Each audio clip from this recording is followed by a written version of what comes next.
about Io that we read, and it starts with the verb venit, or venit, perfect tense, and Io is the subject.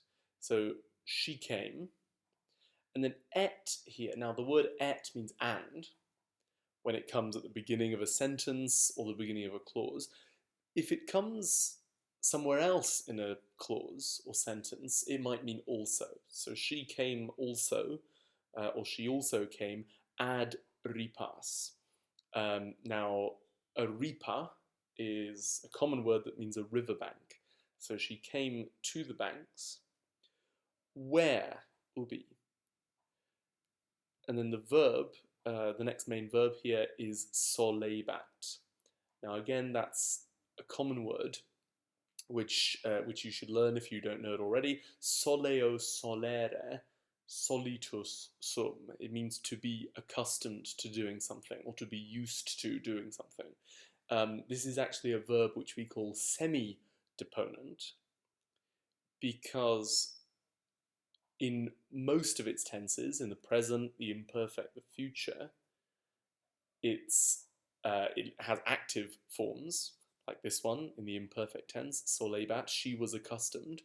But in the perfect and pluperfect tenses, it has passive forms. So the perfect, if you wanted to say, for example, she was accustomed, it's not soluit or something, it's solitus sum, or for she was accustomed, solita est. So it's semi-deponent.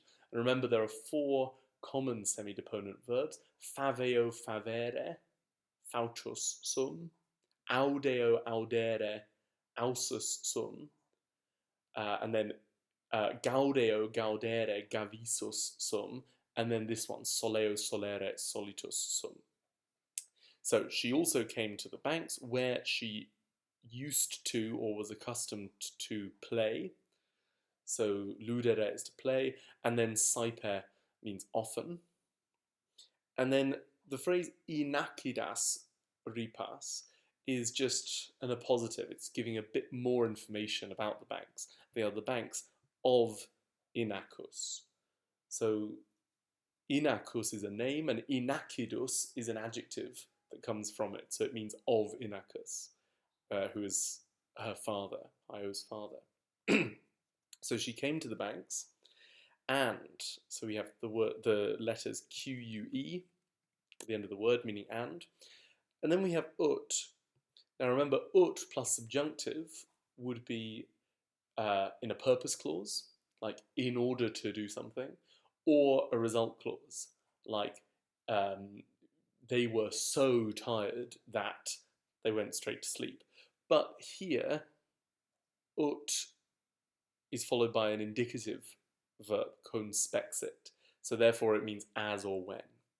So when she conspexit, she saw or caught sight of her, and then the object is nova and cornua, which go together. So nova is the adjective, meaning new, and cornua is the noun, meaning horns. So when she caught sight of her new horns in unda, so this is in plus ablative, meaning in. An unda is a wave, but in this case, I think it just means water. So when she saw her new horns in the water, per timuit. So timeo timere means to be afraid, and per timere is just a slightly stronger version of that. So she was terrified. And que. So there's our and. She se refugit. So fugio, fugere is to flee, and refugere is just to flee back. So literally, she fled back from se. So the object is se, which is a reflexive pronoun. So she fled herself. She fled back from herself. Externata. So externata means basically terrified. So this is this is an adjective meaning terrified here. And then we have a new subject, which is naiades. And there's a capital N, so you can see this is a name, and it means you could say the naiads, or you could say the nymphs, right? These are nymphs, basically. So the nymphs or naiads do not know, ignorant. And then we have ignorat. So now we have a singular verb, a singular subject, and that subject is inacus. So and et inacus ipse, inacus himself does not know quae sit, who she is. And ipse is there because inacus is the one you would expect to know who she is because he is her father. So Inachus himself, even Inachus, doesn't know who she is. Right, now, sit here, the verb sit, is third person singular, and it's the present subjunctive of the verb sum, to be. So the present indicative of sum goes sum es est, sumus estis sunt, but the present subjunctive goes sim, sis, sit, simus, sitis, sint. So this is subjunctive. The reason it's subjunctive is because we're in a construction, a grammatical construction called indirect question. He does not know who she is. A direct question would be, who is she? But he doesn't know who she is, that's an indirect question. And then we have at here, meaning but. And then illa means she. So this is one of those frequent times in Ovid where the pronoun ille, illa, illud, changes the subject. So but she. And the main verb is sequitur. This is a deponent verb, a very common one that you should learn. Sequor, sequi, secutus sum, which has passive endings, but it has an active meaning, which is to follow. So, but she follows, present tense, her father, so the object is patrem, and she follows, sequitur again, her sorores, and a soror is again a common word meaning a sister, and it's third declension, soros, sorores. So she follows her father, and she follows her sisters, and she patitur. Now this is again present tense, third person singular, of a deponent verb. So it has a passive ending, tur, but it has an active meaning. And this is another very common word which you should learn if you don't know it. It's patior, pati, passus, sum. And that verb can mean to suffer. It can also mean to allow or to endure, those kinds of things. In this case, it means something like she endures to be touched, or she allows herself to be touched. Something like that. So here you've got patior with a present passive infinitive. So tango is another very common verb that's worth knowing. Tango, tangere, tetigi, tactum. And it means to touch. And this is the present passive infinitive, meaning to be touched. So literally, she endures being, or she endures to be touched. Or you could say she endures being touched. And que, she offert, that means she offers herself, say, admirantibus, to people admiring her. And I'll just go back over that now. Offero is a compound verb from ferro, to carry. Ferro, ferre, tuli, latum. And remember that ferro has some irregular forms in the present tense. So ferro is I carry, but then you carry is fers, with an S on the end, and then he, she, it carries is fert. So that's why you get this slightly strange form, offert. So she offers, and then the object is the reflexive pronoun se, meaning herself. And then here you have a dative plural participle. Okay, so an admirans is an admirer, right? Someone admiring, and this is the dative plural. So she offers herself to people admiring her, or you could say to admirers, something like that. She offers herself to be admired, right? That's the idea. Or you could even say she offers herself for their admiration. And then there's a change of subject in line 7 because inacus is nominative, so he's now the subject, and the adjective agreeing with him is senior. Okay, now senior means rather old, so old inacus, and the main verb is porexerat, and this is the pluperfect tense, which you can recognize from the ending erat, of the verb porigere, which means to hold out or extend or offer, something like that.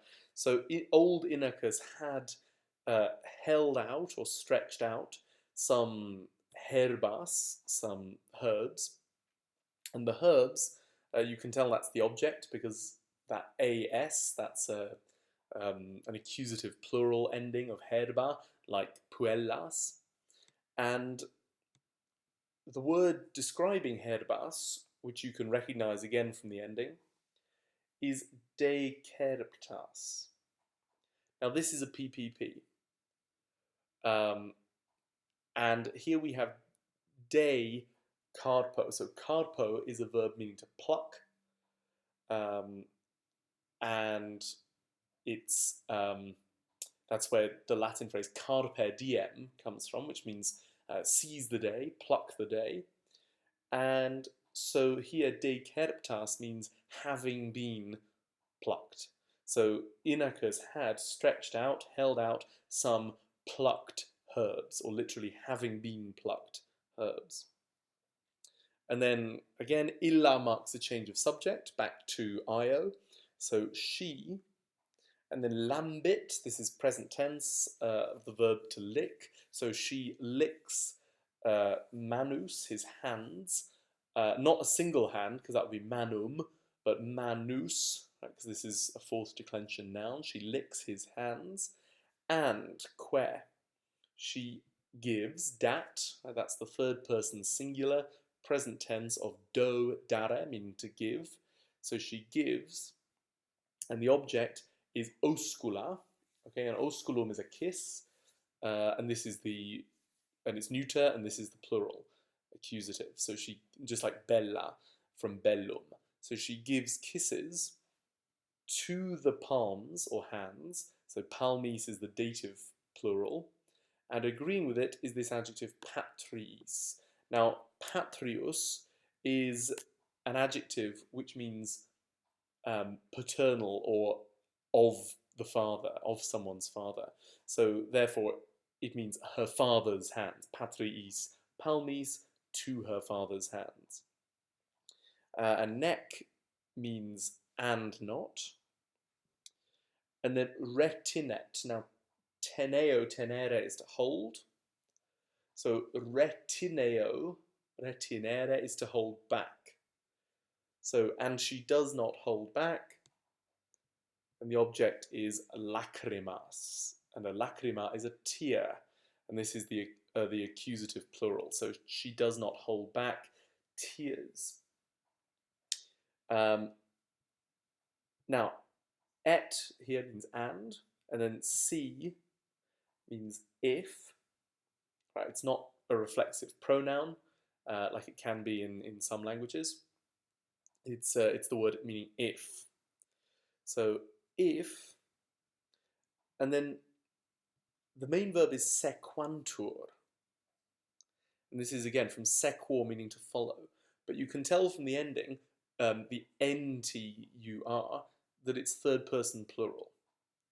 So therefore io is not the subject anymore, because it's plural. The subject is actually verba.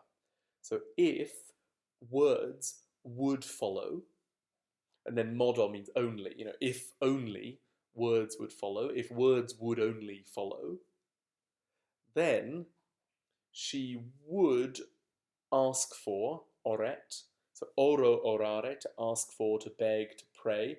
That's a very common verb that you should learn. She would ask for, would beg for, opem.